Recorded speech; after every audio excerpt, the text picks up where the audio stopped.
लोग कहते हैं लड़कियों के सपने शादी के बाद खत्म हो जाते हैं, पर उसे वर्दी पहननी थी। एक लड़की जिसका नाम रिया था, वो जब भी फौज की बात करती तो लोग हंस देते।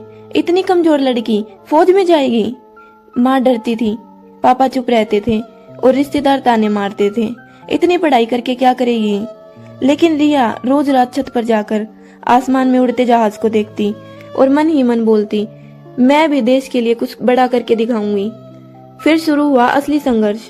सुबह 4 बजे उठना, दौड़ लगाना, दिन भर पढ़ाई और रात को घर के काम। कई बार थक कर रो पड़ती थी, पर किसी को दिखाती नहीं थी। एक दिन उसका रिजल्ट आया और वो उसमें फेल हो गई।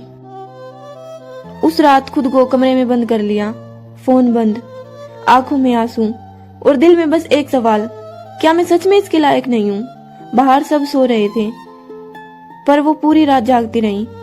सुबह आई, आईने में खुद को देखा और पहली बार खुद से कहा, अगर आज हार मान ली मैंने तो जिंदगी भर दूसरों की बातें सच लगेंगी। उस दिन के बाद खुद को बदल लिया। ना किसी से कोई शिकायत, ना किसी से कोई उम्मीद, बस मेहनत, इतनी मेहनत कि लोग हंसी उड़ाते उड़ाते थक गए और वो अपने सपनों के करीब पहुंचती गई। दोस्त घूमते थे, वो लाइब्रेरी जाती थी। लोग रील्स देखते थे, वो मॉक टेस्ट देती थी। धीरे धीरे उसकी आंखों के नीचे काले घेरे आ गए, लेकिन आंखों में चमक भी आ गई। फिर आया वो दिन जिसका उसको सालों से इंतजार था। Final list. हाथ कांप रहे थे, दिल बहुत तेज धड़क रहा था। उसने रिजल्ट खोला और अगले ही पल उसकी आंखों से आंसू बहने लगे।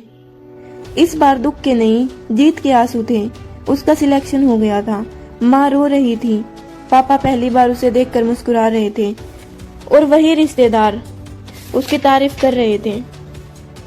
ये नहीं कर पाएगी। आज दूसरों को उसकी कहानी सुना रहे थे। पासिंग आउट परेड वाले दिन जब उसने पहली बार वर्दी पहनी तो उसे अपने पुराने दिन याद आए। वो ताने, वो अकेलापन, वो हार, वो रातें जब वो चुपचाप रोती थी। सब कुछ याद आ रहा था, लेकिन इस बार चेहरे पर मुस्कान थी, क्योंकि अब वो सिर्फ रिया नहीं, एक फौजन थी।